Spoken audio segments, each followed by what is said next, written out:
Shalom jemaat yang dikasihi oleh Tuhan. Pada minggu yang lalu kita melihat betapa indahnya kalau kita bisa menjadi orang-orang yang menanti-nantikan Tuhan.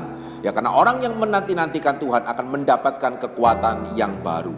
Nah, di dalam Alkitab kita melihat Nehemia adalah salah satu contoh yang terbaik dari orang yang menanti-nantikan Tuhan. Ya, sebagian besar kita saya percaya tahu cerita Nehemia ya. Bagaimana satu kali dia mendengarkan kabar tentang keadaan Yerusalem, tembok-temboknya yang runtuh, pintu gerbangnya yang terbakar, dan sebagai orang Yahudi dia merasa sangat susah hati sekali. Dan dia tahu kalau dia bisa kembali ke Yerusalem, dia bisa memimpin untuk pemugaran tembok dan pintu gerbang di Yerusalem. Tetapi masalahnya dia adalah juru minum daripada Raja Artasasta yang tidak bisa begitu saja meninggalkan pekerjaannya, tidak bisa cuti sampai raja mengizinkan dia. Ya, sehingga yang menarik apa yang kemudian Nehemia ini lakukan. Saudara, dia tidak pasrah. Begitu ya, sangat mudah untuk kita kalau dalam situasi Nehemia akan menjadi pasrah. Ya apa daya. Ya kalau raja tidak mengizinkan saya juga tidak bisa kembali. Dan sepertinya tidak ada alasan untuk raja mengizinkan saya kembali ke Yerusalem. Tetapi dia juga tidak panik ya. Dia tidak gerasa-gerusu berusaha bagaimana mendesak supaya raja mengizinkan dia kembali. Karena kalau sampai dia melakukan hal itu, ya sangat mungkin raja justru tidak akan mengizinkan dia kembali. Tetapi dia menanti-nantikan Tuhan. Di dalam bentuk apa?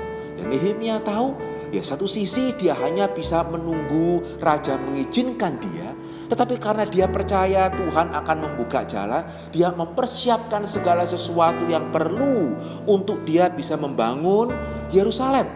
Dia mulai mengira-ngira berapa waktu yang dia perlukan untuk membangun tembok itu sampai berdiri.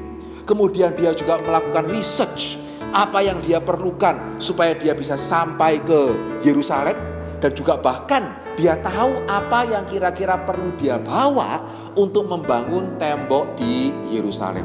Sehingga pada waktu benar-benar Tuhan membuka jalan. Ya satu kali Raja Artasasta melihat, heran ya, Nehemia ini kok tiba-tiba murung. Ya seorang yang pekerjaannya begitu baik biasanya, kenapa tiba-tiba murung? Jika raja bertanya kepada dia, nah saudara di sini Nehemia langsung siap menjelaskan. Dan yang menarik, pada waktu raja kemudian bertanya, Nehemia, kamu perlu waktu berapa lama? Di Nehemia pasal yang kedua ayat yang ke-6 dikatakan, lalu bertanyalah raja kepadaku, berapa lama engkau dalam perjalanan, bilakah engkau kembali? Ya Alkitab mengatakan raja berkenan mengutus aku ketika aku menyebut suatu jangka waktu lamanya. Yang berarti di sini raja tahu Nehemia tidak ngawur. Ya, dan Nehemia kok bisa tahu dia perlu waktu berapa lama? Ya karena dia sudah research. Ya pada waktu dia menanti, dia bukan cuma pasrah, tapi dia melakukan penelitian. Demikian juga di Nehemia pasal kedua ayat yang ke-7 dia berkata kepada raja, jikalau raja menganggap baik, berikanlah aku surat-surat bagi bupati di daerah seberang sungai Efrat supaya mereka memperbolehkan aku tiba di Yehuda. Berarti Nehemia sudah tahu ini, dia perlu apa.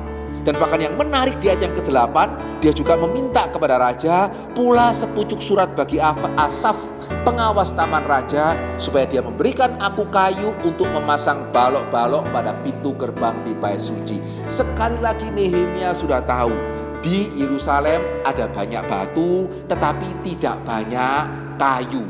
Ya sehingga itu kenapa dia mempersiapkan diri, meminta kepada raja, meminta izin untuk diberi kayu.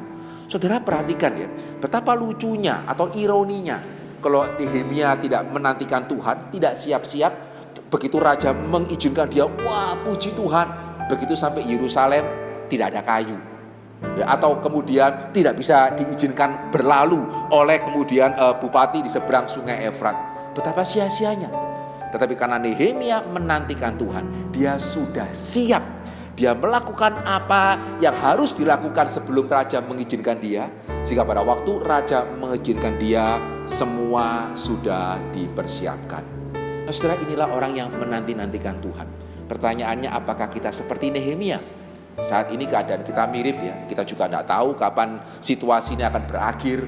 Juga tidak di dalam tangan kita untuk membuat situasi ini berakhir. Apakah saudara hanya bisa pasrah ya, atau panik?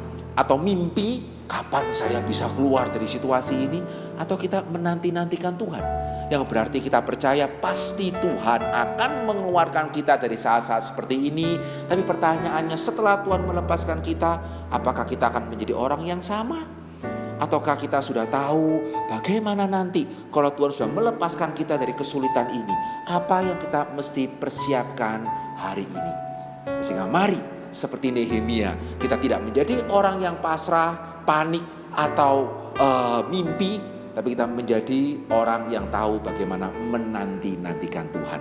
Tuhan memberkati setiap kita.